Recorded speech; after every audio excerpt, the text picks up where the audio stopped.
we all had a good laugh about Nick Saban and Jimbo Fisher in the offseason. We got a couple of days' worth of content out of that. Paul Feinbaum is getting more in his bank account out of that. So Paul Feinbaum is writing a book about the feud between Nick Saban and Jimbo Fisher.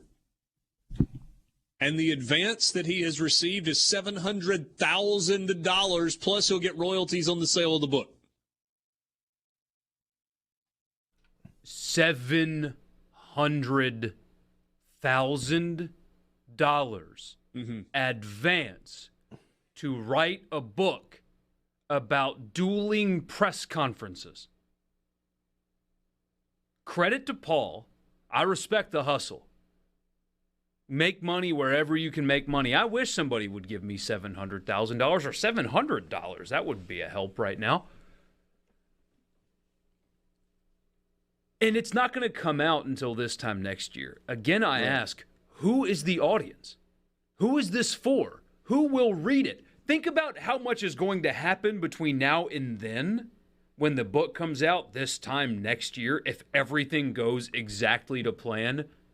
Who is going to read that? And, but he's going to tell secrets about NIL. No, he's not.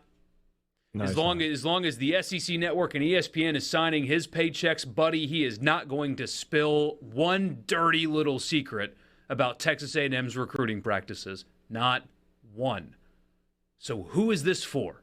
You've got to believe the folks at Penguin Press. I mean, this is a highly regarded publishing company, have got some sort of a formula to decide how much they give on book advances. They obviously believe it's going to sell a bunch of copies if they're doing a $700,000 upfront payment plus royalties. Oh, by the way, John Even Talty, successful companies make mistakes, though. That's fair. You're right. John Talty's got a book out about Nick Saban right now. He is actually consulting with Paul Feinbaum on the book. So maybe some portion of this $700,000 advance is going to John Talty.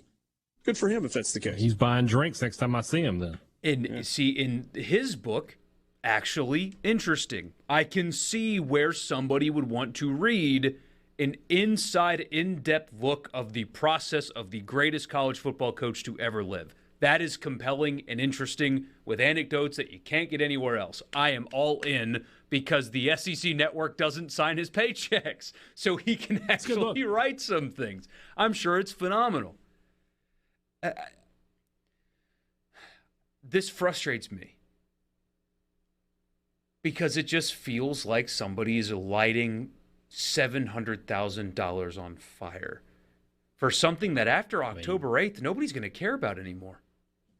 That's a small chunk of change when you think about the millions and billions of dollars that get lit on fire by our government and by other private corporations literally every day.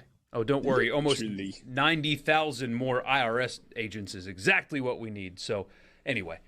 Gallo in the morning. Gallo in the morning. That's right. I can't wait to get audited with... Anyway.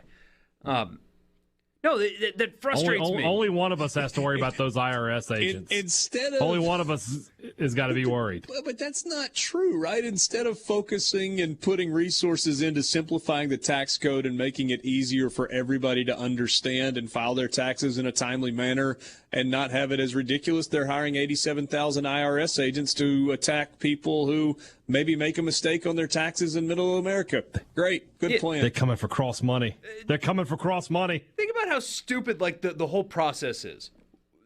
I'm speaking from the government perspective. We know how much money you made. We know how much you owe us. You don't.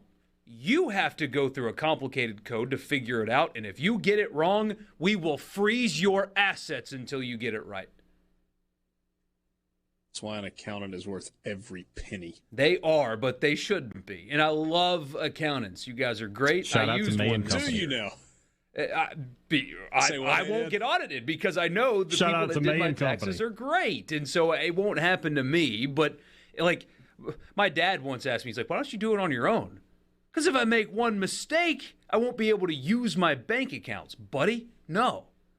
It's ridiculous. The whole process is ridiculous. It's ridiculous that our tax code is set up the way it is, and it's ridiculous that Paul Feinbaum is going to get $700,000 to write about dueling press conferences. That story will be beaten to death, to death, to death 100 times over until the game is played on October 8th and Alabama wins by 4 touchdowns at home, and nobody will talk about it again. C-Spire text line 601-879-4395 if you want to be a part of the conversation. Jason says Paul is driving the ice cream truck around an element. Oh. Okay.